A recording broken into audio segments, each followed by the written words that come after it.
Gonzalo Sanservino, soy militante de una organización política, Razón y Revolución, soy historiador además, y escribí, entre otras cosas, este trabajito del que vengo a hablar, Proceso Militar, en el marco de un proyecto de divulgación. Este es un libro de divulgación histórica que en parte sintetiza trabajos de investigación que he hecho. Yo soy también investigador de CONICET, y en parte, sintetiza un poco todo el conocimiento acumulado que hay en torno al proceso militar, al golpe militar del 76, que es de lo que venimos a hablar hoy. Los compañeros que organizaron la charla, que son los compañeros y compañeras de Razón y Revolución La Plata, le pusieron de título quiénes y por qué, así que yo partí de ahí, que es un muy buen eje para abrir una discusión sobre el golpe del 76. Arranquemos primero por descartar dos matrices explicativas muy extendidas, pero falsas y claramente intencionadas, ahora voy a contar por qué, sobre las causas del golpe del 76 y quiénes fueron sus responsables. La primera de ellas, ya bastante cuestionada, es la teoría de los dos demonios, que, difunde el alfonsinismo en la década del 80, y aunque hoy mucha gente la critica, buena parte de esta matriz explicativa sigue presente en muchos trabajos, muchas interpretaciones sobre el golpe del 76. Básicamente lo que decía la teoría de los dos demonios es que el golpe del 76 es producto de una espiral de violencia alimentada por dos grupos, o sea, los dos demonios, la ultraizquierda y la ultraderecha, que aparecen como completamente desvinculados de los procesos que se estaban dando en la sociedad. La otra explicación, hoy mucho más popular, es lo que yo llamo la explicación kirchnerista, digamos, por ponerle algún mote, que básicamente es la explicación sobre las causas y los responsables del golpe del 76 que aparece en el segundo prólogo del Nunca Más. La teoría de los dos demonios aparece en el primer prólogo, en la primera edición del Nunca Más. En la segunda edición, que es de 2006, se escribe un segundo prólogo crítico de la teoría de los dos demonios, escrito por lo que era en ese momento la Secretaría de Derechos Humanos, en donde básicamente se plantea que el golpe es una respuesta de los sectores más concentrados de la burguesía, la oligarquía, los monopolios, sobre todo extranjeros, que querían instaurar lo que aparece como una suerte de variante nefasta del capitalismo, que es el neoliberalismo. Las víctimas son aquellos que querían un modelo económico más justo. Básicamente así es como aparece en este segundo prólogo. O sea, una suerte de capitalismo nacional con justicia social. Básicamente y sintetizando, en esta nueva explicación del golpe, el golpe aparece como un golpe contra el peronismo, contra aquello que expresaba el peronismo. ¿Por qué yo digo que estas explicaciones son falsas? En la teoría de los dos demonios, los enfrentamientos sociales que atraviesan a la Argentina en la década del 70 no aparecen como una parte de la explicación. O sea, los actores que aparecen en esta explicación del golpe, la ultraizquierda y la ultraderecha, como decía, están desvinculados del conjunto de la sociedad. Entonces, la teoría de los dos demonios reduce este fenómeno de la lucha de clases a pequeños grupos que se enfrentan entre sí en una espiral de violencia, de los que se ocultan sus lazos sociales. El efecto de esta explicación, después vamos a ver por qué esto es intencionado, tiene una intencionalidad política que se corresponde con lo que estaba pasando en la Argentina en la década del 80, pero el efecto inmediato es que los militares, en primer lugar, no tienen cómplices civiles. Actúan como desvinculados de cualquier tipo de interés social, más allá del interés del propio grupo, de la propia corporación militar. Es más, las adjetivaciones que aparecen en ese prólogo del Nunca Más, el comportamiento aparece como algo irracional, lo cual es falso porque, como vamos a ver, es muy claro cuando uno empieza a reconstruir los hechos previos al golpe que, en primer lugar, los militares son el instrumento de una clase social,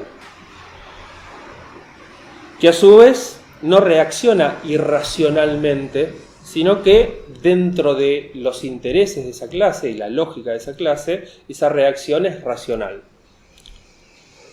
Esa reacción racional es la respuesta a una amenaza, la amenaza que surgía de los sectores revolucionarios que estaban actuando y que crecían en esa primera mitad de la década del 70, que no solo impedían aplicar la solución burguesa a la crisis que atravesaba el capitalismo, que era un brutal ajuste, sino que a su vez ponían en cuestión, constituían una amenaza para la continuidad de las relaciones capitalistas.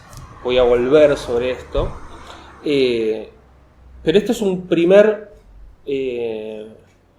una primera derivación de esta teoría de los dos demonios, por lo cual esa explicación es falsa. O sea, los militares no actuaron solos, no cayeron en un paracaídas. Como vamos a ver, los lazos con la clase dominante, con los empresarios, son muy claros para quien quiera verlos. Pero este no es el único elemento falso de esta explicación de la teoría de los dos demonios.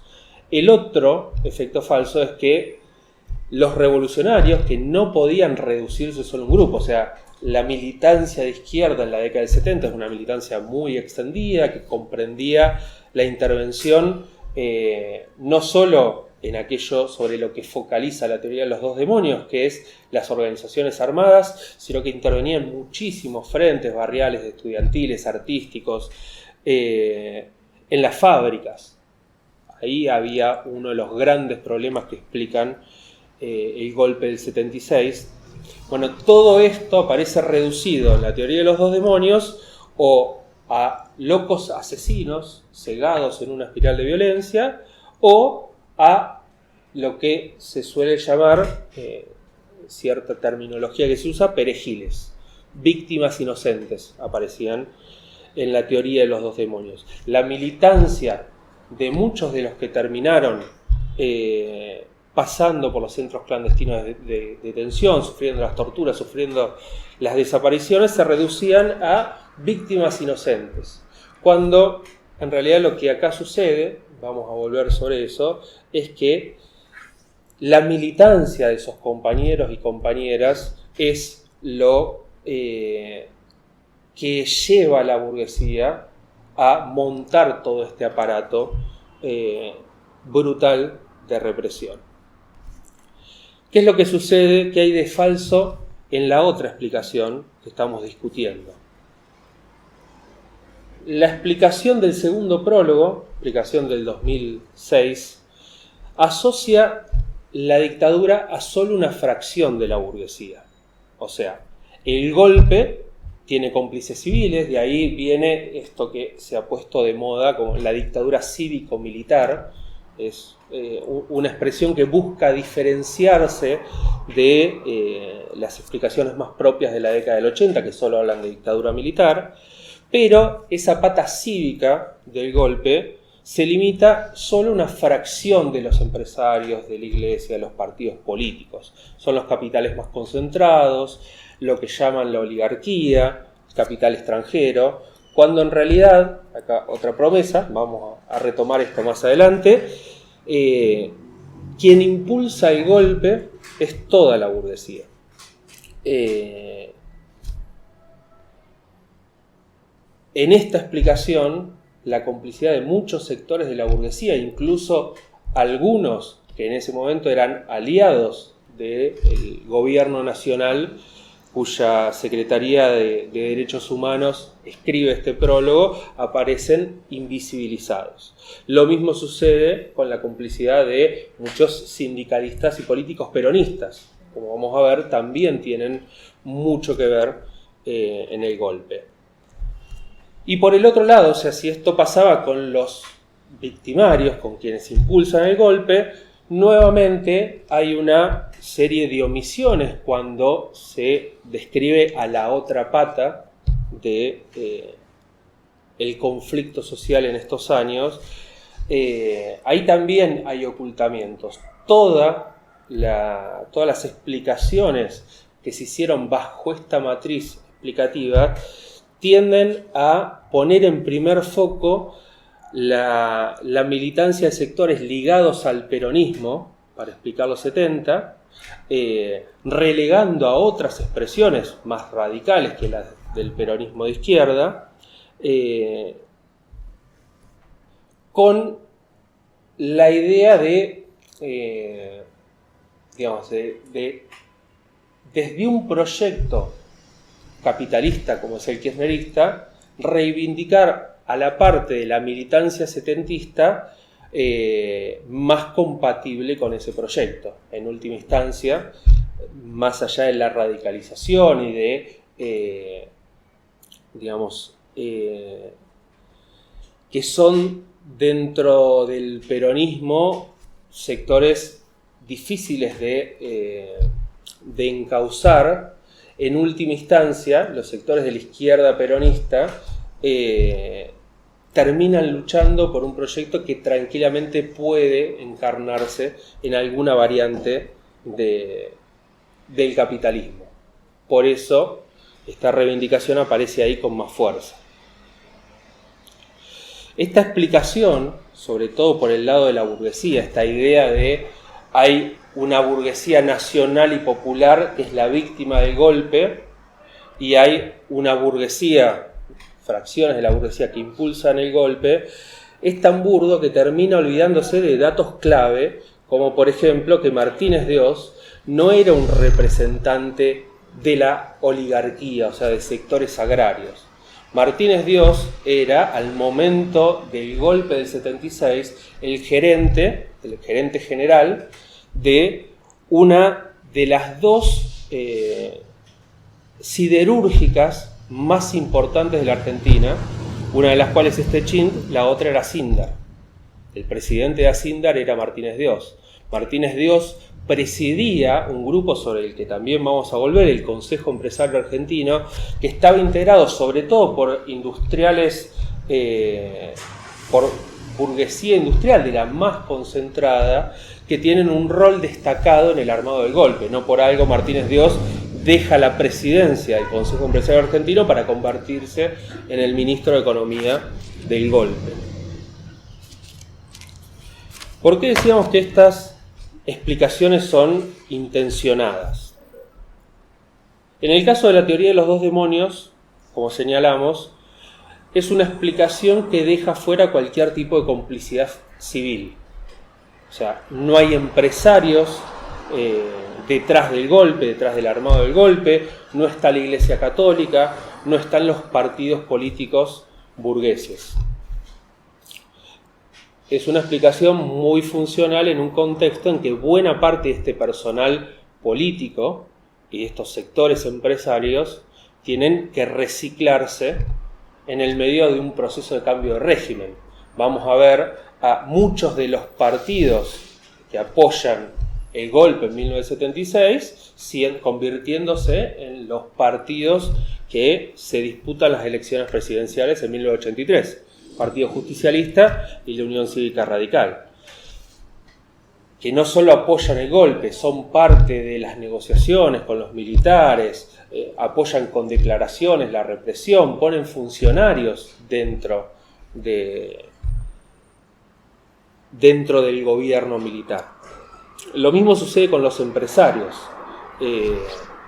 En este momento de recambio, en el cual hay un agotamiento de un personal político, los militares, y la necesidad de un cambio de cara para el sistema, muchos de estos empresarios que eran interlocutores del poder político durante la dictadura militar terminan reconvirtiéndose a través de la formación de nuevos grupos, pero que tienen los mismos integrantes, los capitanes de la industria de los 80 que discutían con Alfonsín la política macroeconómica, eran el grupo empresario de consulta Alfonsín. Buena parte de todos ellos o habían sido funcionarios durante la dictadura o provenían del Consejo Empresario Argentino, que es uno de los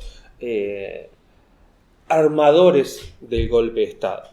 Techint, Asindar, Celulosa, Ford, todos los grandes capitales nacionales estuvieron con Videla, después están con Alfonsín. Bueno, una explicación que no solo se quedó en el prólogo del Nunca Más, la teoría de los dos demonios inunda todas las explicaciones que circulan en los medios, la forma en que se trata el problema en las aulas. Hay libros de investigación histórica, ensayos que se escriben bajo este paradigma de los dos demonios. Hay películas, La Noche de los Lápices, La Historia Oficial, donde se replica esta explicación que se hace total durante la década del 80, resultan muy funcionales a estos intereses que van a buscar reciclarse nuevamente en democracia. Lo otro que hace de la teoría de los dos demonios algo muy funcional al clima ambiente representado por el alfonsinismo es la impugnación de la militancia revolucionaria. El golpe no es la respuesta de una clase social porque alguien osó querer cambiar el sistema, porque alguien puso en cuestión el capitalismo.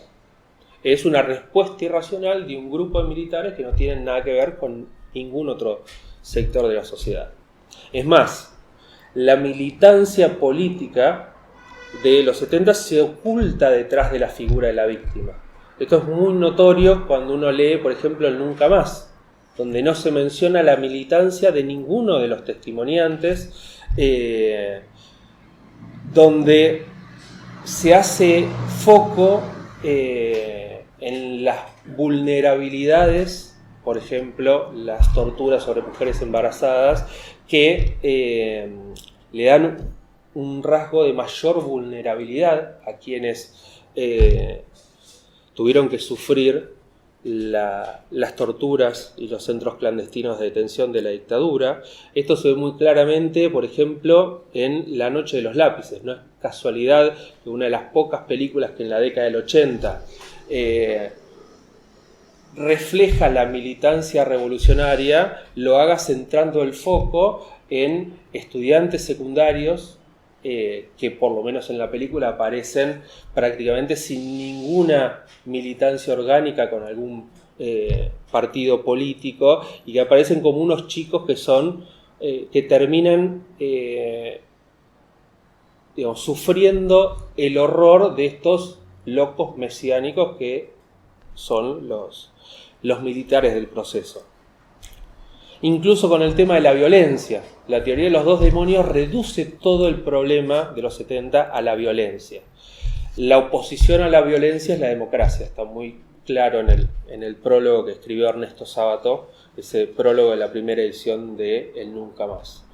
Así, ese prólogo del Nunca Más, esta teoría de los dos demonios, se convierte en un pilar de la reconstrucción ideológica del sistema a través de la democracia burguesa.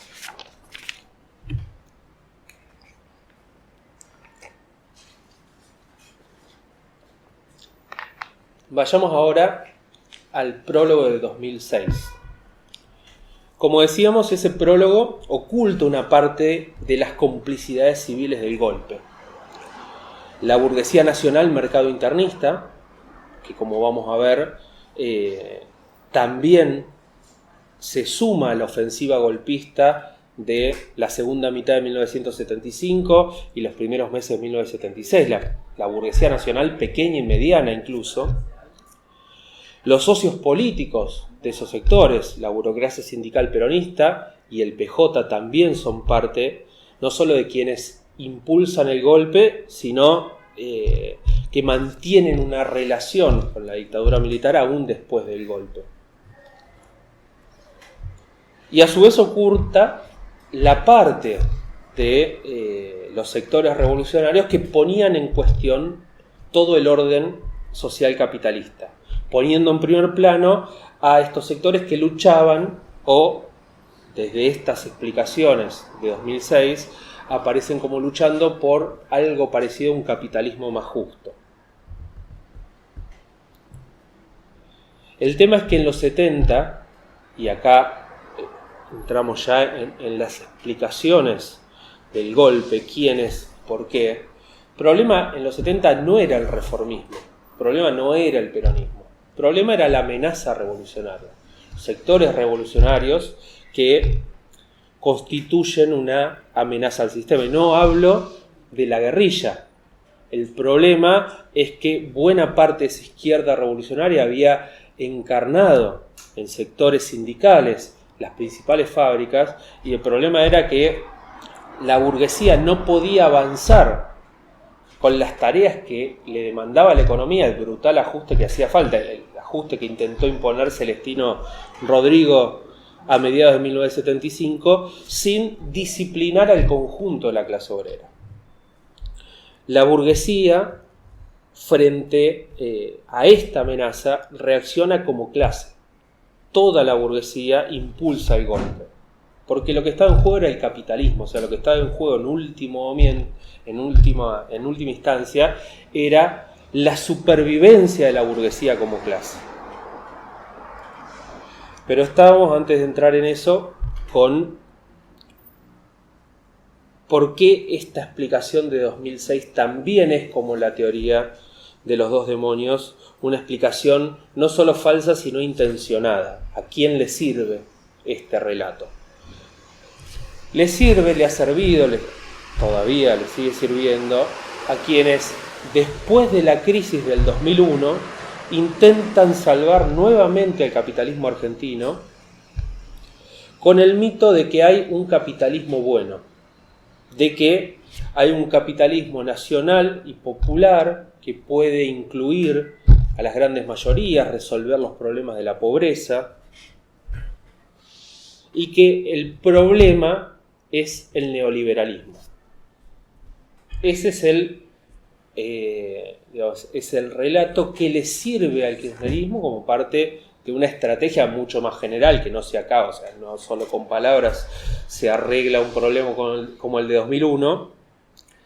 Le sirve a este personal político para reconstruir la hegemonía que nuevamente había entrado en crisis en el 2001. Pero entonces hasta acá repasamos lo que son dos explicaciones bastante generalizadas, pero inexactas sobre lo que pasó el 24 de marzo de 1976. Bueno, ¿qué pasó en realidad? Para entender las causas del golpe, las causas profundas del golpe del 76, hay que retroceder un poco en el tiempo. El golpe del 76 es el cierre de un largo proceso que arranca en la década del 50. Esta historia comienza con la crisis de acumulación del capitalismo argentino que se abre en la década del 50, una larga crisis caracterizado por, en primer lugar, la aparición de periódicas recesiones. O sea, un ciclo en el cual la economía no logra crecer sostenidamente. Por eso se le llama a esta crisis, algunos economistas hablan de la crisis del stop and go, porque la economía crece, en algún momento crecen todas las variables, el empleo, la producción, pero eso no dura, en algún momento se corta, ese es el momento del stop. Esta crisis aparece bajo distintas formas: crisis de balanza de pagos, o sea, los dólares que ingresan al país por exportaciones no alcanzan a sostener lo que el país necesita importar. Aparece también como crisis fiscal, o sea, el Estado no puede sostener sus propios gastos, como crisis inflacionaria, como todas cosas que seguramente les sonarán, porque es básicamente la forma en que vivimos en la Argentina desde hace 70 años. Y y que tienen que ver con un problema estructural de la Argentina, que es que la riqueza que produce el país no alcanza a sostener la dinámica económica, no alcanza a sostener la acumulación de capital, o sea, no alcanza para sostener las empresas en su funcionamiento normal. Esta crisis va a tener un montón de efectos políticos. El primero es la división de la burguesía. La década del 50, del 60 se caracterizan por una clase dominante dividida frente a esta crisis. Aparecen distintas soluciones encarnados en distintos programas burgueses. La división más clásica es entre los liberales, que proponen frente a esta crisis el ajuste, y el reformismo peronista mercado-internista, que propone alguna suerte de alianza en defensa del mercado interno. A esta explicación le falta una tercera pata, que es un sector, el sector de la gran burguesía industrial, que se para como en el medio. O sea, impulsa un ajuste, pero a su vez, como la gran mayoría de los capitales industriales en la Argentina necesitan ciertos niveles de protección del mercado interno porque no pueden competir en el exterior, también se asegura de que en ese ajuste nunca salir perdiendo. Capitales como Techint, Asindar, lo que se ha conocido como la patria contratista, siempre se aseguran desde la década del 50 y del 60 que cualquier solución de ajuste para lo que ahora se suele llamar ordenar la macroeconomía, no terminar perdiendo los distintos mecanismos de protección que aseguran su acumulación. Ese es un primer efecto político de la crisis, la división de la burguesía, que tiene su correlato en la inestabilidad política. Esta es una época caracterizada por la sucesión de golpes de Estado y gobiernos democráticos, o gobiernos pseudo-democráticos, porque en buena parte de estos gobiernos democráticos del periodo el peronismo está proscripto y no se puede presentar a elecciones, y ninguno termina sus mandatos. Ni los gobiernos democráticos culminan el periodo para el cual fueron elegidos, ni los gobiernos dictatoriales se quedan todo lo que dicen que se van a quedar. Hay una profunda inestabilidad política que a su vez va acompañada de distintos estallidos sociales que en general, digamos, alimentan esta inestabilidad. La resistencia peronista, las tomas de fábricas impulsadas por el bandorismo en la primera mitad de los 60, el cordobazo y todos los estallidos que van ligados al cordobazo. Lo que están expresando todos estos estallidos, esta permanente crisis social, esta activación del movimiento obrero, es la resistencia a la estrategia de la burguesía frente a esto, que es un ajuste que siempre termina recayendo sobre la clase obrera. O sea, la forma de la burguesía de solucionar este problema genérico de no alcanza la plata para todo lo que hay que sostener es, bueno, recortemos los salarios obreros.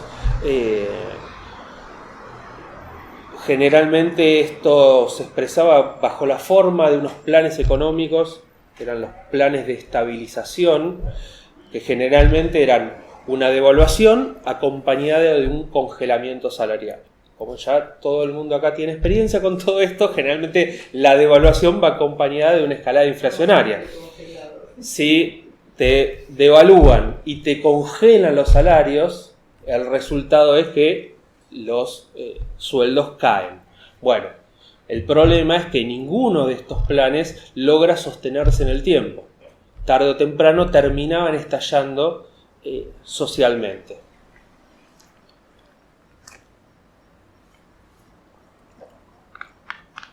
Esta situación es un gran caldo de cultivo de una crisis hegemónica. O sea, una crisis en la cual la clase dominante no puede sostener la dominación. Empiezan a aparecer cuestionamientos de los más diversos tipos. Es una época en donde la izquierda empieza a crecer en todos los ámbitos, estudiantil, sindical, artístico, lo que en buena medida es la reacción frente a un ataque. Los planes de estabilización, los procesos de concentración y centralización de capital asociados a estos planes de estabilización son un ataque permanente sobre sectores obreros, sobre sectores medios, sectores de pequeña burguesía, que van alimentando un descontento que termina explotando con el Cordobazo en 1969. 69, el Cordobazo en particular, de mayo de 1969, es una huelga una huelga general con características insurreccionales que estalla en la provincia de Córdoba, donde el ejército, las fuerzas represivas provinciales se ven obligadas a retroceder por la acción de los manifestantes, que prácticamente toman el control de la capital cordobesa durante casi todo un día. Tiene que intervenir el ejército. Luego de eso se produce una crisis interna del gobierno, por la cual, por un lado, el ministro de Economía, responsable del último plan de estabilización, que era Krieger-Bacena, plan de estabilización de 1967, y el ministro del Interior tienen que renunciar. Pero la cosa no queda solo en el Cordobazo. El Cordobazo es uno de muchos estallidos sociales, de muchos estallidos insurreccionales del mismo tipo que se producen a lo largo del periodo que va entre 1969 y 1973. O sea, cada 2 por 3 estallaba una provincia, un pueblo. Así tenemos el Tucumanazo, el Trehuelazo, el segundo Cordobazo, llamado también Viborazo. Hay un montón de estallidos que están expresando un cambio en el ciclo de la lucha de clases. Un sector de la clase obrera aparece con una estrategia insurreccional de enfrentar el poder, y es un contexto en el cual, digamos, no solo aparece esta tendencia insurreccional en un sector de la clase obrera, sino que la izquierda empieza a crecer en todos lados. Tenemos los procesos de recuperación de sindicatos como el CITRAC-CITRAM, el ESMATA Córdoba, posteriormente la experiencia de Villa Constitución. O sea, realmente comienza a aparecer una amenaza seria para el sistema. En ese sentido, el Cordobazo es como un momento de quiebre. Es el momento en el cual se abre lo que nosotros llamamos un proceso revolucionario. Lo cual no quiere decir que la revolución está a la vuelta de la esquina, pero sí que se abre un largo periodo en el cual el poder social está puesto en cuestión. La dominación de la burguesía está puesta en cuestión. Emerge una alianza entre un sector minoritario de la clase obrera y un sector minoritario de la pequeña burguesía, pero que empieza a terciar en la disputa por el poder social. Y acá interviene la primera estrategia de la burguesía frente a esto, o sea, de la clase dominante frente a esto, es el peronismo. Una estrategia claramente de contención, el retorno de Perón, las elecciones durante por primera vez en 18 años, el peronismo no solo se puede presentar, sino que una vez que el peronismo gana, se vuelven a convocar elecciones para que finalmente Perón sea elegido presidente, luego de toda una serie de disputas internas dentro de la alianza peronista. Pero el peronismo aparece acá como un intento exitoso de encauzar institucionalmente todo este descontento. Los que estaban en la calle gritando ni votos, ni botas, fusiles y pelotas y cosas por el estilo, buena parte de estos sectores terminan encolumnándose detrás de una salida institucional. La elección de un presidente y muchos de ellos haciendo campaña por el retorno de Perón. En ese sentido, el peronismo logra reflotar las ilusiones de una experiencia reformista parcialmente exitosa, la del peronismo de la década del 40, y pone un freno en este proceso, en este ciclo insurreccional. Buena parte de los que estaban movilizados antes de 1973 terminan confluyendo en el apoyo al peronismo y en la desmovilización. Y para los que no se alinean detrás del peronismo, el peronismo tenía reservado los primeros ensayos represivos que luego de 1976 se iban a aplicar masivamente. Una de las primeras acciones del peronismo es la masacre de Seiza. Perón da vía libre para que los sectores de derecha del movimiento peronista masacren a los sectores de la izquierda peronista, la JP Montoneros, que son sorprendidos en una acción que no esperaban y termina en lo que fue la masacre de Seiza. Pero esta es apenas la primera muestra de lo que venía a ser Perón, porque después de eso viene la AAA, Comando Libertadores de América, viene la legislación represiva que acompaña este retorno del peronismo, porque acá Perón no solo actúa contra la fuerza revolucionaria fuera de la ley, digamos, con organizaciones paramilitares, sino que también lo hace con la ley en la mano, la ley de prescindibilidad laboral que permitía echar a cualquier empleado estatal, el aumento de las penas para los delitos catalogados como subversivos. Todo esto muestra que Perón viene a frenar el proceso revolucionario. Y tiene cierto éxito, logra desmovilizar en buena medida a los sectores revolucionarios. Pero este intento del peronismo de contener esta situación no dura mucho tiempo. Y no dura mucho tiempo porque había como trasfondo un problema estructural en el capitalismo argentino, para lo cual hacía falta plata que no estaba. El peronismo va a intentar contener salarios y precios y sostener a la burguesía nacional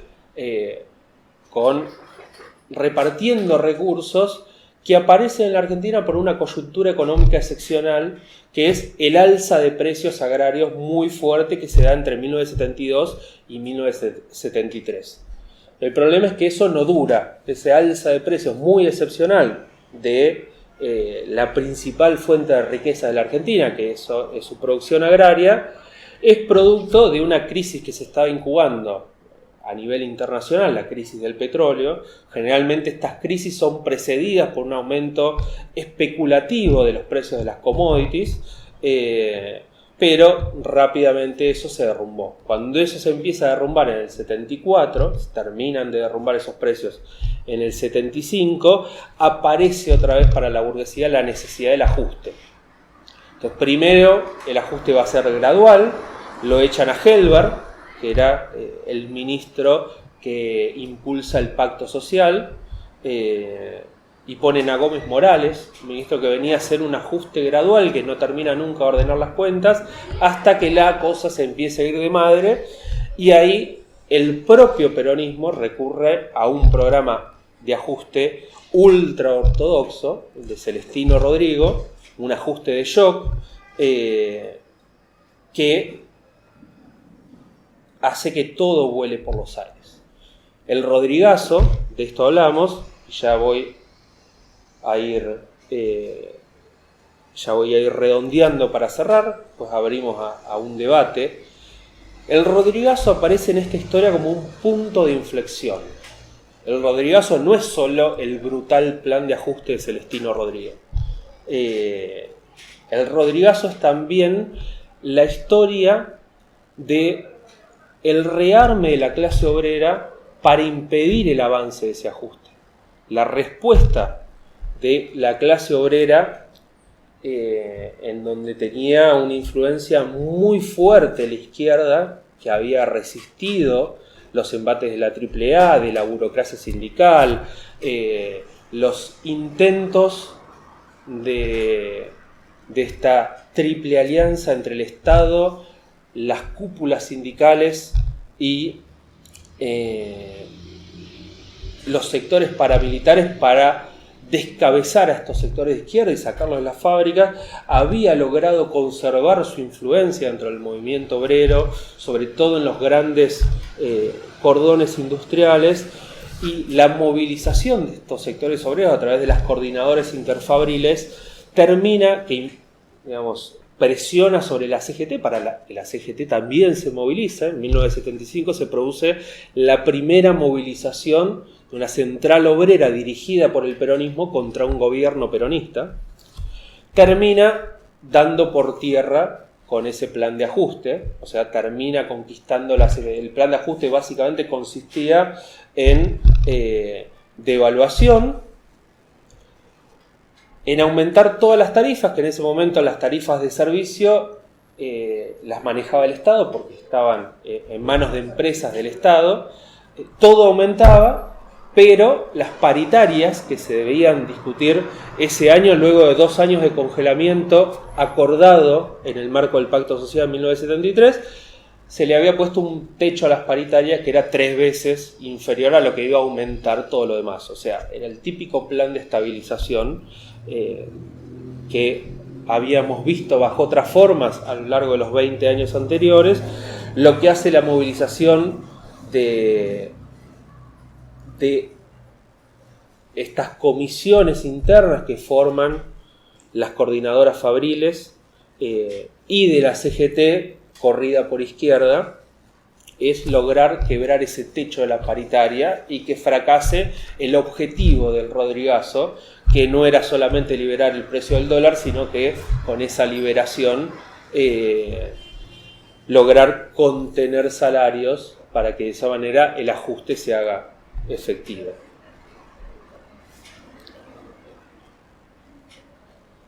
Este momento decía que es un parteaguas, básicamente porque aquello que la propia dinámica económica obligaba a hacer, un brutal ajuste, no se puede hacer por la movilización de los sectores obreros que impiden la aplicación de ese plan de ajuste y que le frustran la única solución que tenía la burguesía a esta crisis económica. A partir de este momento empezamos a ver a la burguesía conspirar abiertamente y movilizarse por el golpe. El Rodrigazo se produce en junio, las movilizaciones, las coordinadoras interfabriles entre junio y julio de 1975. En agosto de 1975 se crea un organismo que reúne a los sectores más importantes de la burguesía, que es la Asamblea Permanente de Entidades Gremiales Empresarias. No sé si la han oído nombrar, pero es una organización muy importante, pero que desaparece. Fíjense la importancia de las fechas. La APG, la Asamblea Permanente de Entidades Gremiales Empresarias, se crea en agosto de 1975. Desaparece, se autodisuelve en junio de 1976. Ya no tenía ninguna razón de ser. El objetivo de APG, que reunía, por ejemplo, a la dirigencia de la sociedad rural, a la dirigencia de CRA, Confederaciones Rurales Argentinas, ahí tenemos la pata oligarca, digamos, pero no solo a ellos, también reunía a la Cámara Argentina de Comercio, a la COPAL, la Confederación de Empresarios Agroindustriales, de la coordinadora de empresarios de productos alimenticios. Se va a sumar también ADEBA, que es la Asociación de Bancos Argentinos. que son los bancos nacionales, no crean que ahí están los bancos tradicionales, no, son los bancos nacionales, se van a sumar dirigentes empresarios que eran parte de este Consejo Empresario Argentino que les mencioné recién, que presidía Martínez de Hoz. Y lo que van a hacer estos sectores empresarios es empezar a organizar el golpe en distintos frentes. Hay unos frentes menos conocidos que han trascendido por conocimiento de algunas reuniones, pero cosas que no salían a la luz de todo el mundo, reuniones clandestinas entre empresarios y militares, de las cuales hay varios testimonios, algunos de los cuales son muy interesantes, pero también actúan a la luz pública. Estos empresarios empiezan a organizarse, empiezan a organizar asambleas empresarias, empiezan a intervenir con un discurso muy claramente golpista, en donde lo que plantean es que la situación de crisis es tan profunda que lo que está en juego es la disolución de la propia nación. Que la única solución a esto era el orden. Bueno, imagínense de la mano de quién venía el orden. Estos discursos empiezan a aparecer en la prensa, empiezan a discutirse en asambleas empresarias. Esto es acompañado por movilizaciones. Por ejemplo, la burguesía agraria venía de hacer varios paros, los famosos paros del campo, que no eran, hasta 1975, no eran un instrumento común dentro de la burguesía, y sin embargo en 1975 se hacen como 20 paros agrarios, algunos regionales, otros nacionales. Los nacionales, hasta la primera mitad de 1975 se hacen unos pocos paros, porque la burguesía agropecuaria era una de las más afectadas por la política peronista. Entonces, luego de un momento de coqueteo de algunos sectores con el gobierno peronista, pasa rápidamente a la oposición, pero en la segunda mitad de 1975 ya los paros tienen un efecto claramente desestabilizador. Un contexto de una alza inflacionaria muy alta, estamos hablando de mucho más inflación de la que tenemos ahora, un paro por el cual se paraliza la comercialización de productos agrarios durante 18 o 21 días, como son los paros agrarios de la segunda mitad de 1975, genera problemas de abastecimiento, de la desaparición de los productos carne en las carnicerías, lo cual agrava la situación de crisis y alimenta esta idea de una situación de caos. Todo esto lo que nos está mostrando es que frente al Rodrigazo, la burguesía se termina de dar cuenta que el ajuste que había que imponer no puede pasar en los marcos de la democracia burguesa. Entonces comienzan a preparar el cambio de régimen político. Hacía falta disciplinar fuertemente a la clase obrera para que el plan de ajuste pasara. De hecho, en esta época comienza a hablarse, y acá, bueno, otra vez volvemos al tema de los cómplices de los que se olvidaban las explicaciones dominantes, comienza a hablarse de la guerrilla fabril. Los empresarios no están preocupados por lo que hacen el PRT y Montoneros en el Monte Tucumano, en Formosa. Obviamente eso preocupa, pero la preocupación cotidiana de los empresarios es el activismo de izquierda dentro de las fábricas, aquellos que protagonizaron el Rodrigazo.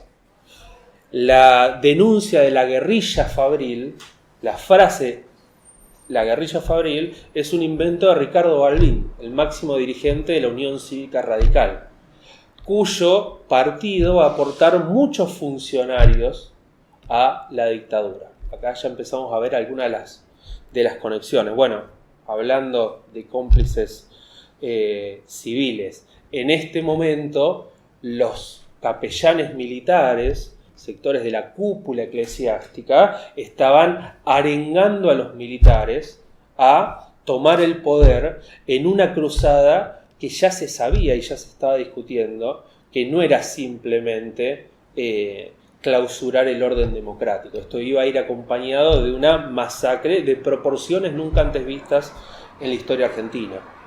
Esto es discutido con los empresarios. Buena parte de la cúpula del Consejo Empresario Argentino y de la Asamblea Permanente de Entidades Gremiales Empresarias se reúne en distintos ámbitos de socialización con los sectores militares que estaban armando el golpe.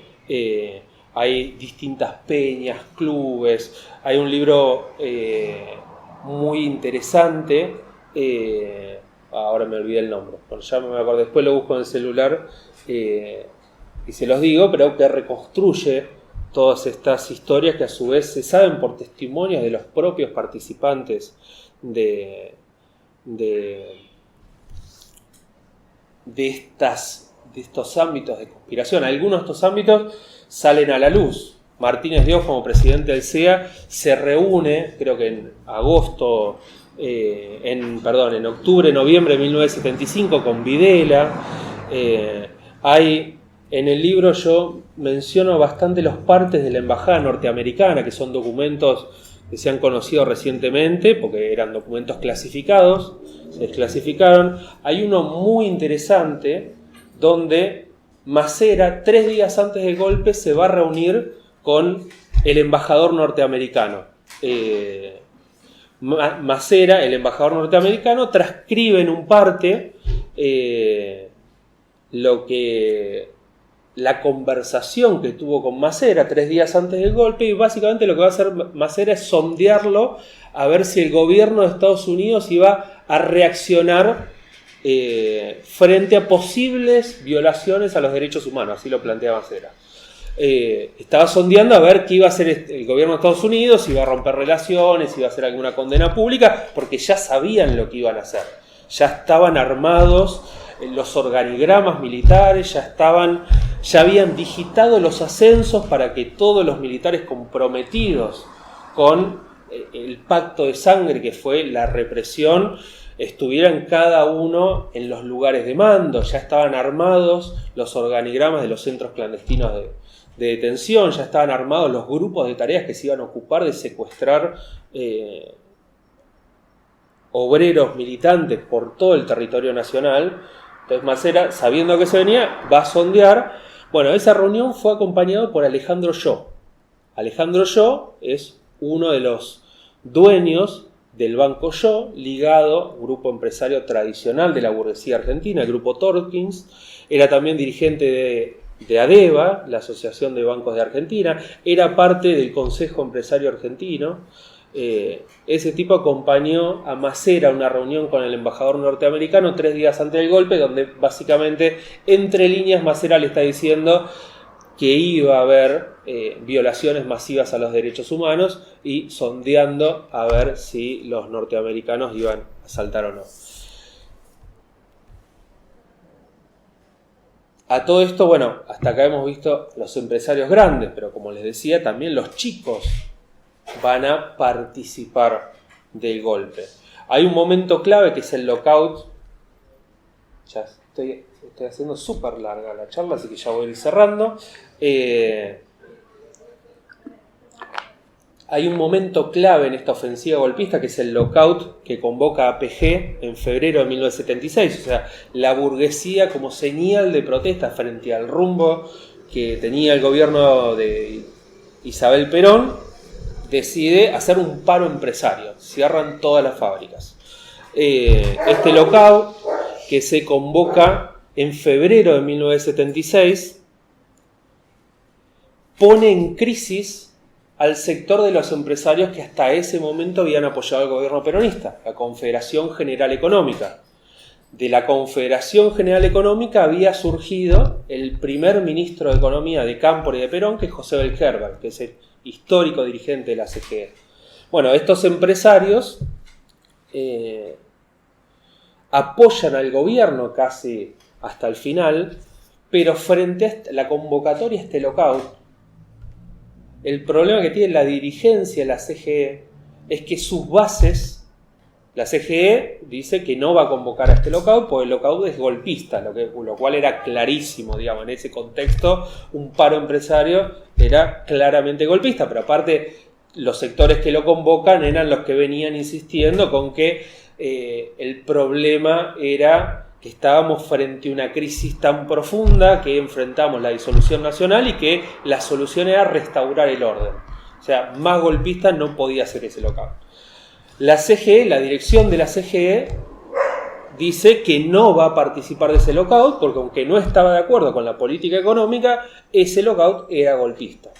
El problema es que entre enero y febrero de 1976, o sea, todo el mes anterior a este lockout, distintas cámaras sectoriales, sectores importantes como seccionales provinciales de la CGE, empiezan a romper con su dirección, a cuestionar la dirección y a plegarse a el lockout que estaba convocando a PG. Pero hay un montón de cámaras de transporte, cámaras de distintos pueblos, me acuerdo de Bahía Blanca, distintas ciudades, todas las seccionales del norte, noroeste, Salta, Tucumán, de la CGE, rompen, cuestionan la dirección en ese momento no era Helbar el que dirigía, sino Julio Bronner, que era el segundo de Helbar, cuestionan la orientación de la dirección de la CGE y se pliegan al paro golpista. O sea, este lockout tenía como objetivo medir el apoyo de distintos sectores de la sociedad al golpe. Lo que terminan de confirmar los golpistas es que tenían el apoyo de prácticamente el conjunto de los empresarios, y la crisis en la que entra la CGE lo demuestran, y que habían conseguido la neutralidad pasiva de los sectores obreros, que aunque algunas seccionales de la CGT llamaron a ocupar los locales los locales comerciales y las fábricas el día del lockout y, digamos, hacer fracasar el lockout, no lograron movilizar a nadie. Vamos a ir pasando al final. Nos queda la pregunta, la última pregunta con la que pensamos esta charla, que es ¿por qué? ¿Por qué la burguesía hace esto? ¿Por qué tiene la necesidad de asesinar, obligar a exiliarse, a torturar a miles y miles de compañeros y compañeras en este momento? Como decía al principio, lo que estaba en juego acá eran dos cosas. Por un lado, la capacidad de la clase obrera de resistir un nuevo intento de ajuste. La burguesía viene desde mediados de los 50 intentando que pasen estos planes de ajuste, planes de estabilización, y todos fracasan. Y a esto se agrega, en la coyuntura que va de 1969 a 1975, a 1976, que a su vez crecía la izquierda revolucionaria en todos lados. Perón viene con la AAA, empieza a liquidar molecularmente a cientos de compañeros, dirigentes sindicales, intelectuales de izquierda, por todos lados, y no logra frenarlo, porque cuando aparece un nuevo intento de ajuste con el Rodrigazo, todo eso vuelve a aparecer. Entonces acá, lo primero que está en cuestión, lo primero que explica por qué la burguesía recurre al golpe, es la profundidad de la amenaza al sistema capitalista. La burguesía reacciona a la altura de la amenaza.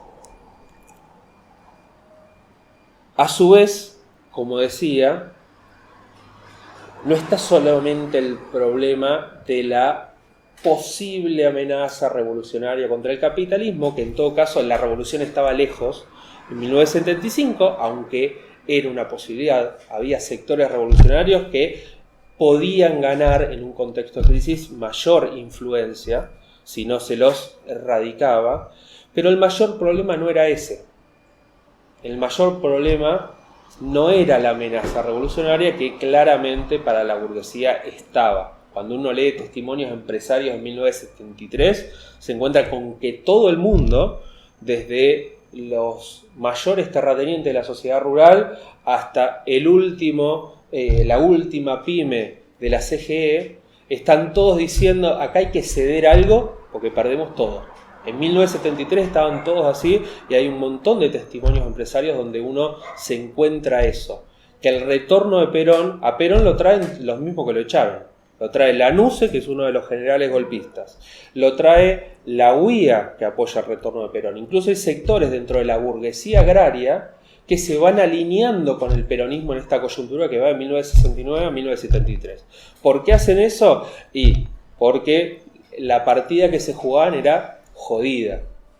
Hay dirigentes agrarios que fueron funcionarios de la dictadura de Lanusse que tienen discursos en 1973 donde dicen no, acá hay que ceder algo porque el problema es que si no hacemos algún tipo de concesión a sectores obreros, acá el problema es que nos van a venir a tomar la tierra. A ese nivel llega la amenaza que veía la burguesía. Pero más allá de eso está el otro problema, que había una amenaza real, que era esta guerrilla fabril de la que habló Balbín, en un concepto que se cansaron de repetir los empresarios en 1975, que no permitía la única solución burguesa a la crisis de acumulación, que era el ajuste. En última instancia, la masacre que siguió al golpe del 76, a lo que apuntaba no era a eliminar al conjunto de la clase obrera, sino a disciplinar, a partir del terror, al conjunto de la clase obrera. Un objetivo que lograron.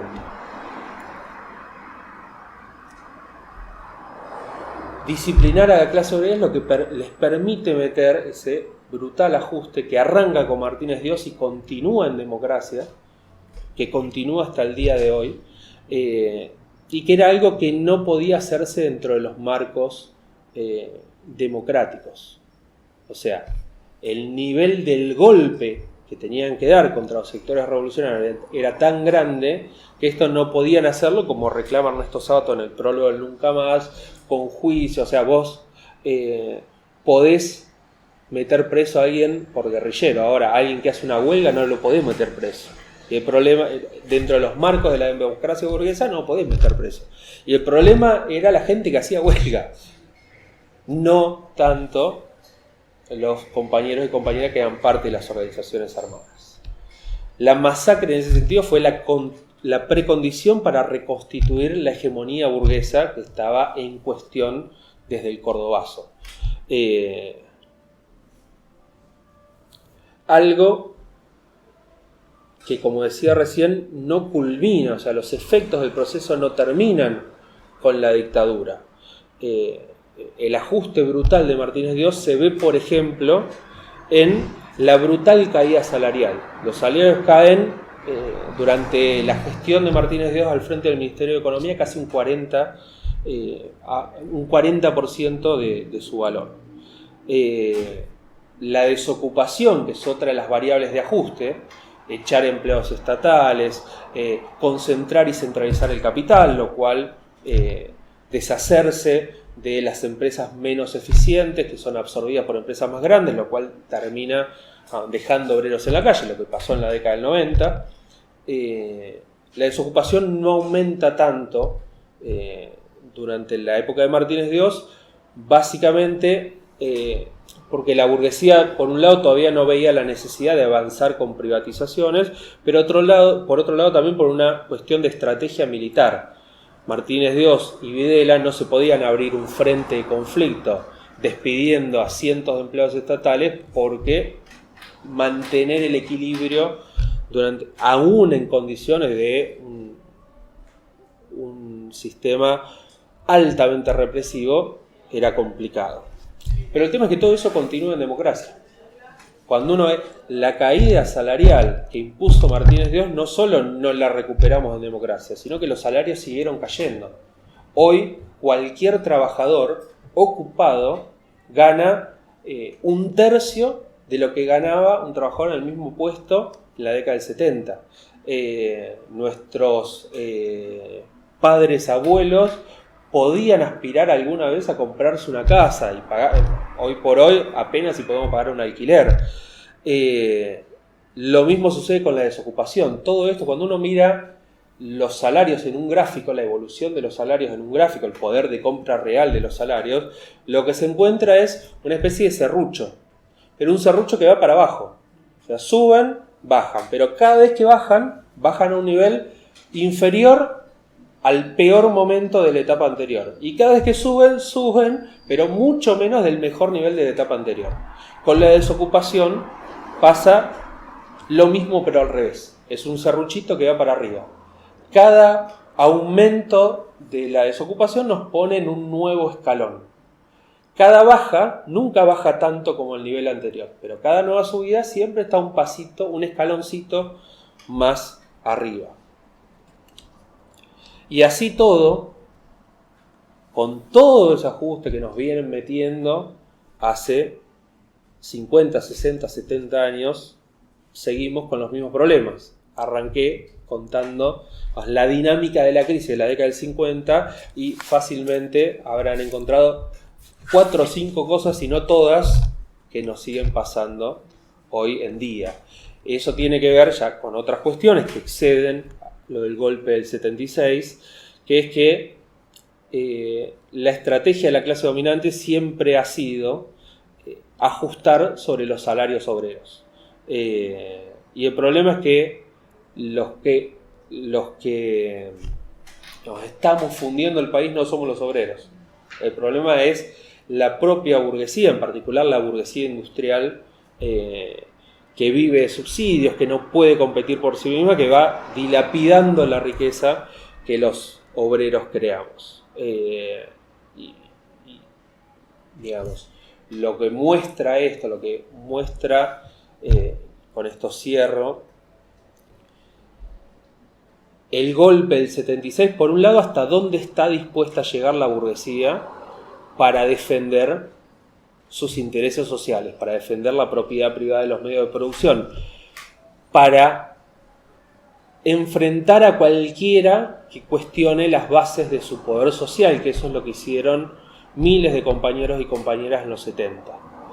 Y por otro lado, lo otro que muestra es que la solución que la burguesía tiene para la crisis que enfrentamos, que es en última instancia lo que lleva el golpe de Estado de 1976, o sea, el ajuste sobre los trabajadores, no es la solución, porque nuestro problema no somos los trabajadores, sino esta burguesía chupasangre, los patrones de todos los tamaños, grandes, chicos, nacionales, extranjeros, nacionales, agrarios, industriales o financieros. Ese es nuestro problema. La solución a todo esto, por lo menos desde la perspectiva de razón de revolución, es el socialismo. Pero esto ya es motivo de otra charla. Bueno, hasta aquí llego. Gracias por escuchar y bancarse la horita que hablé. Pensaba hacerlo más corto.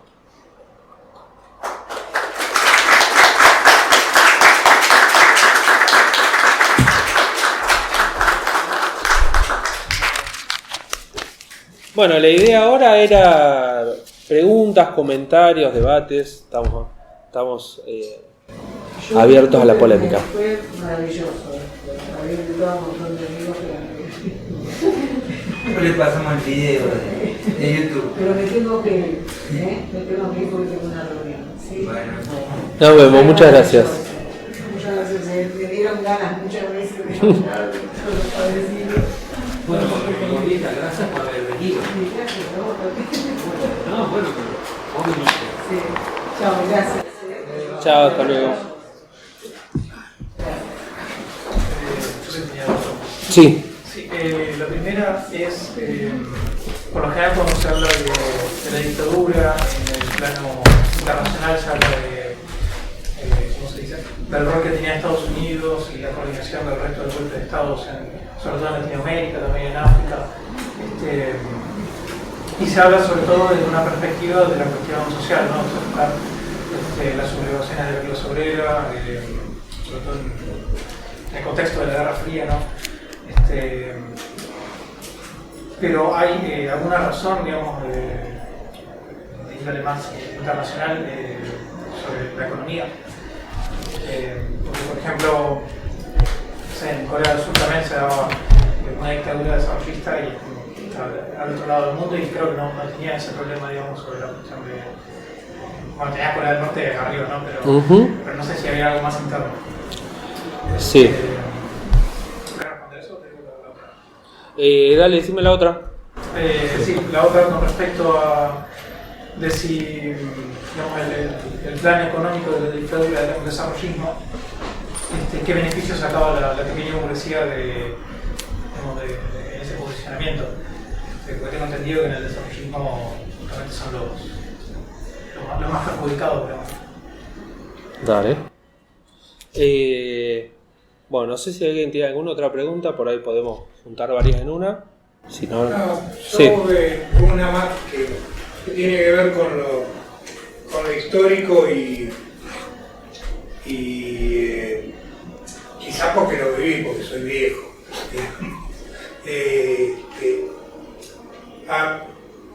Yo lo que veo una cosa, y digamos, ya viene el tiempo, una cosa era el gobierno de Perón con toda la echada de los compañeros de la plaza y demás, y otro es el endeble y muy desprolijo y con muchísimas influencias por el monje, gobierno de Isabel. La pregunta puntual sobre el tema es si era tan factible este golpe con Perón vivo y bien, ¿no? O sea, casi estamos haciendo una cosa como que es improbable de comprobar, pero sí, la pregunta es cómo hubiera sido si con un Perón fuerte, esto era posible. Bien. Bueno, arranco a contestar porque tenemos tres, igual después seguimos el debate. De lo que decía Ciro. A ver, Estados Unidos claramente tiene un interés en frenar la revolución, no solo en Argentina, sino en todo el mundo. Interviene para eso. En los casos sudamericanos, su intervención es fundamentalmente el entrenamiento de militares en técnicas contrainsurgentes, la Escuela de las Américas, cosa que también los militares argentinos y sudamericanos aprendieron de los franceses. La escuela francesa, con experiencia en la guerra de Argelia, en enfrentar insurgencia de tipo guerrilla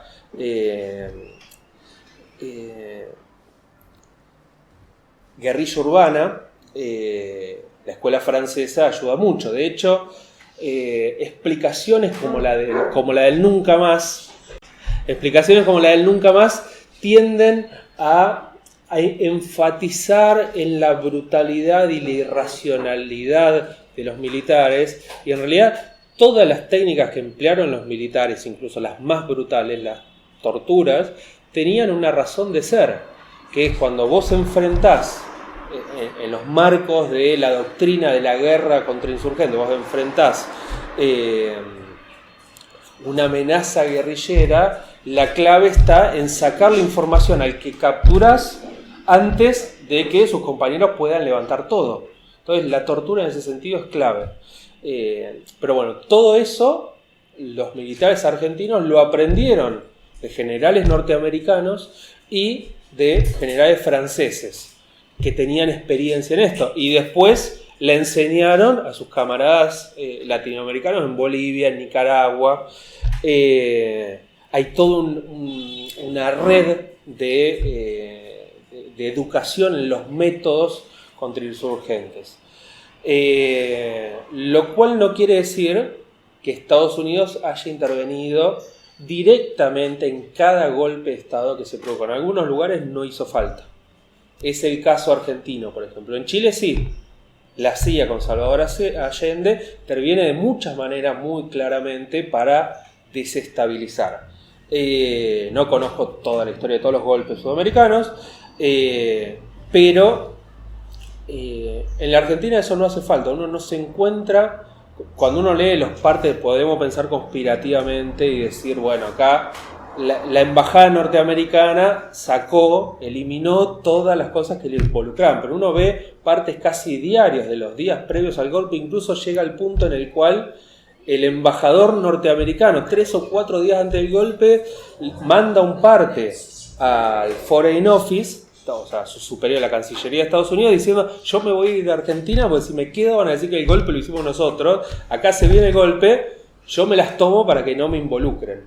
La embajada norteamericana no participa en el armado del golpe argentino, porque no hacía falta, lo estaba haciendo, ¿para qué iban a intervenir si lo estaba haciendo la burguesía argentina o los militares argentinos? Ya estaba todo en marcha, todo preparado, lo que sí, claramente sabían de antemano, o sea, y no lo evitaron porque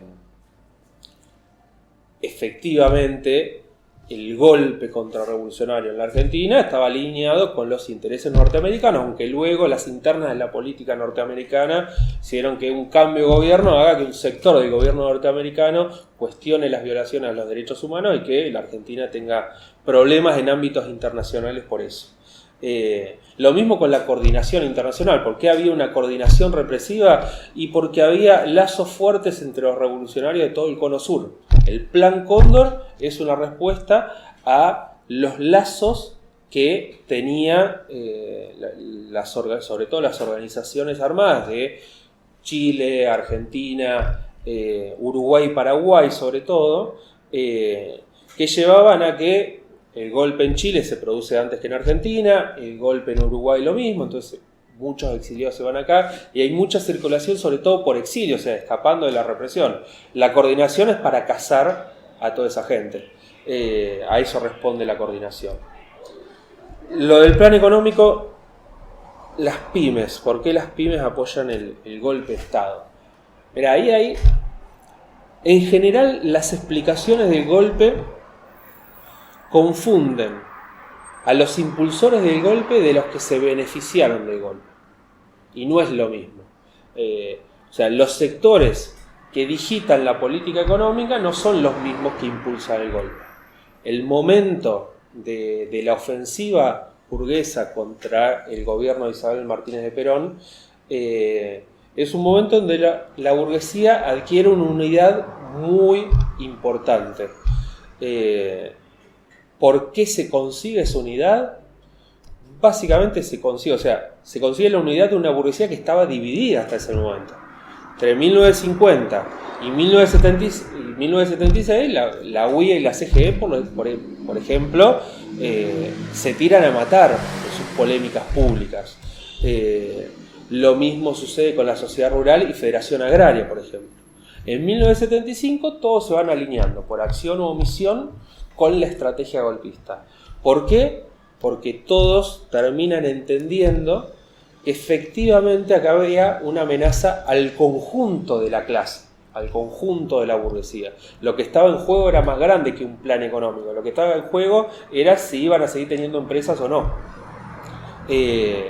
Una vez que se consuma el golpe, hay un reparto de poder en donde claramente los que terminan quedándose con los resortes económicos no son todos los que impulsaban el golpe. De hecho, uno diría, ¿y por qué las pymes lo hicieron? Bueno, también se podría decir que uno de los sectores que a la larga termina perdiendo con el golpe es el sector agrario.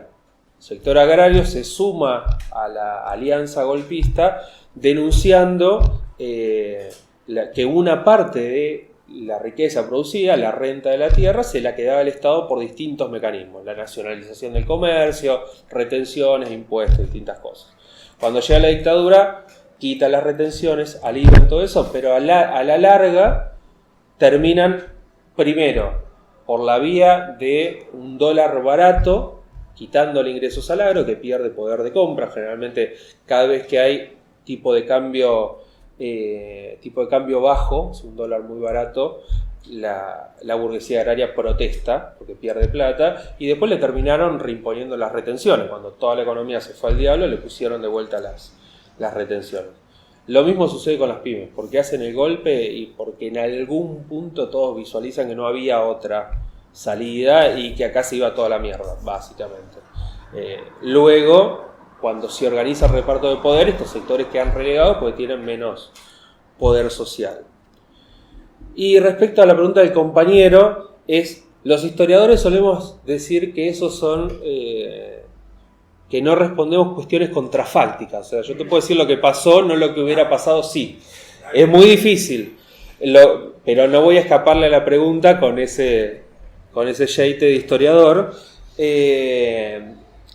A ver, efectivamente, el control que podía tener un Perón sobre los resortes de gobierno, sobre la alianza, el poder de mediación entre distintos sectores sociales del movimiento era mucho más fuerte del que tiene Isabel, y la autoridad que tiene Perón, probablemente la capacidad de Perón sea muy superior a Isabel. O sea, desde ese punto de vista diría que no. Ahora, ahí hay otro elemento que hay que tener en cuenta, que es muy importante, que acá el problema no era solamente sostener esa alianza, no era solamente una cuestión de muñeca política, sino que hay un trasfondo económico que condiciona mucho las posibilidades de hacer cualquier cosa. Cuando asume Cámpora, luego Perón, el momento en que Helbar es ministro de Economía, la Argentina recibe una cantidad de plata enorme que te da una gran capacidad de hacer política, porque los precios del ganado, los precios de la carne y los precios de los granos habían aumentado bestialidad en el mundo. Y aparte existía eso que era la CAP y no me acuerdo cómo era que se llamaba, donde controlaban el precio, ¿no? Claro, sí, y con eso los precios los controlaban a través de la Junta Nacional de Carne, la Junta Nacional de Granos, la CAP es la Corporación de Frigoríficos Estatales, con todos esos mecanismos más retenciones del Estado, buena parte de esa plata se la quedaba el propio gobierno, lo cual te da una enorme capacidad de hacer política. A pesar de eso, los salarios con el Pacto Social no aumentaron ni 2 mangos, pero bueno, más allá de eso, con plata es fácil mantener el orden. El problema es que todo eso se va al diablo entre fines de 1974 y mediados de 1975, y ahí, por más muñeca política, tenés un problema serio. Amén de que la política represiva, sobre todo la que va desmembrando al propio peronismo, la AAA, comienzan con el propio Perón y comienzan desde hay muchos testimonios que dicen que es el propio Perón el que alienta eso. O sea, el quilombo interno del movimiento también lo ibas a tener. Con esas dos cosas sumadas, yo te diría que no sé qué tan diferente hubiera sido la historia. Aparte, Perón ya le habían hecho un golpe en el 55, o sea, no era algo imposible. Así que yo te diría, el golpe quizás se hubiera dado de otra forma, quizás en otros tiempos, pero muy probablemente hubiera habido golpe igual.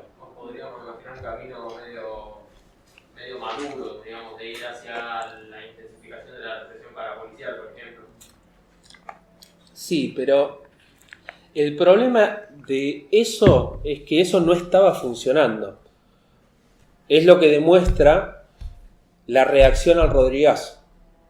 La represión molecular de 1 año y medio casi de AAA, intervención molecular que en muchos casos es muy violenta. Si uno ve cómo descabezaron el proceso de Villa Constitución, donde hay una lista clasista que gana la seccional Villa Constitución de la UOM, que es una de las seccionales más importantes. Ahí está Asindar, está todas las fábricas siderúrgicas y metalúrgicas de la zona de la Ribera del Paraná. O sea, es prácticamente una de las seccionales más importantes de la UOM. Ahí gana una lista clasista. Cuando uno ve cómo hicieron pelota esa experiencia de Villa Constitución, hay una ofensiva muy fuerte en la cual actúan patotas paramilitares, la cúpula del sindicato mandando a la intervención, el gobierno avalando la intervención, mandan policías, actúan grupos paramilitares organizados por la propia burocracia sindical, con con la complicidad de la propia empresa, que les da los vehículos para que repriman, para que anden cazando obreros, les da la lista de los trabajadores, la propia empresa echando a los trabajadores, logran descabezar en marzo del 75 Villa Constitución, y 2 meses después les estalla las coordinadoras interfabriles con el Rodrigazo. Por eso digo que en el contexto del brutal ajuste que vos tenés que meter por cómo se te descalabró la economía, y era muy fácil que todas esos procesos de organización molecular que se venía dando a la izquierda desde el Cordobazo y antes incluso, sean muy difíciles de contener. O sea, otra vez, contrafáctica es muy difícil hacer, pero la represión molecular estilo AAA no venía funcionando. La AAA no se la sacan de encima por algún vericueto democrático. O sea, son los propios militares que empiezan a organizar el golpe, que en un momento dicen, esto no va más. El general, el comandante del ejército, hasta el Rodrigazo, es un tipo de muy buenos vínculos con López Rega. Cuando lo echan a Celestino Rodrigo, lo había puesto López Rega, lo rajan a López Rega, de repente los militares descubren un comando, un depósito de la AAA, algo así. López Rega se fuga a España, renuncia y se fuga a España, y descabezan la cúpula militar, y a partir de ahí empiezan a poner en cada lugar de poder de la estructura militar a los tipos que después iban a armar la represión, o sea, a lo que se llaman los señores de la guerra. Suárez Mason, Galimberti, perdón, esa se me escapó, Galtieri, empiezan a ocupar todas esas posiciones. Sí. Sigo, la verdad que me interesa mucho esta parte. Había en ese momento los delegados sindicales, no la cúpula, pero los delegados que iban hacia un lado. La cúpula que intentaba sacarlos del medio. Por el otro lado estaba la AAA, y por el otro lado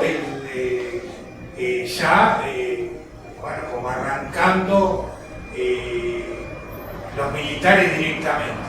O sea, creo que otra gran forma de descabezar el movimiento peronista de ese momento fue descabezar a los delegados, más allá de si eran peronistas o no, pero sí descabezar a los delegados de las fábricas y de todos lados.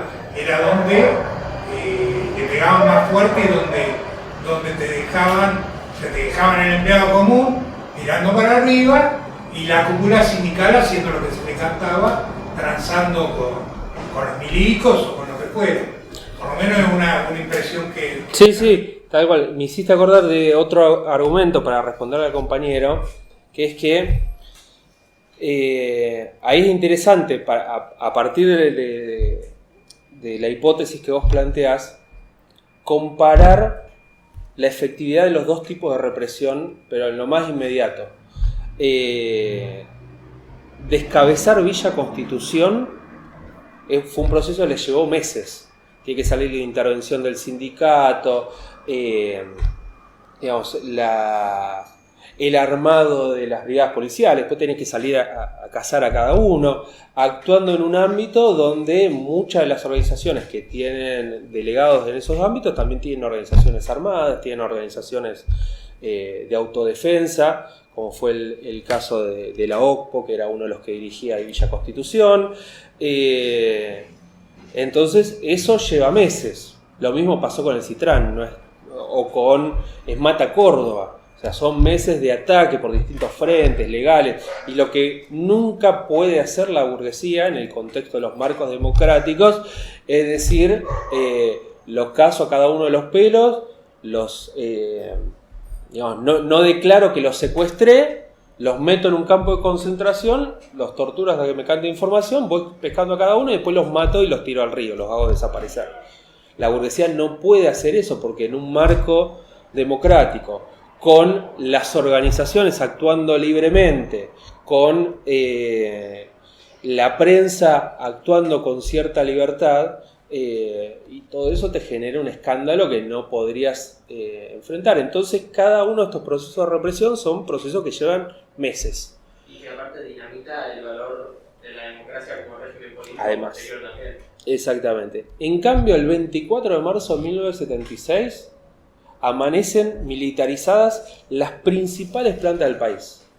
La planta siderca en Campana, la planta propulsora siderúrgica acá en la zona de Berisso, La Plata no estoy seguro, no quiero meter la pata porque no estoy de visitante acá.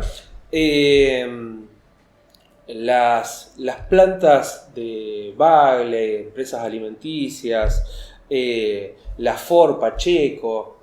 La misma madrugada del 24 de marzo, los obreros van a laburar. El que no estaba avisado de que se venía el golpe, no le llegaron a avisar, va a laburar y se encuentran no con 2 milicos en la puerta. O sea, se encuentran con un enorme operativo del ejército esperando en la puerta y viendo a ver a cada uno que entra, con ametralladoras, con armas, con vehículos militares, y todos esos milicos tienen las listas de los activistas de las fábricas, no solo de los delegados, de los activistas que se las habían pasado previamente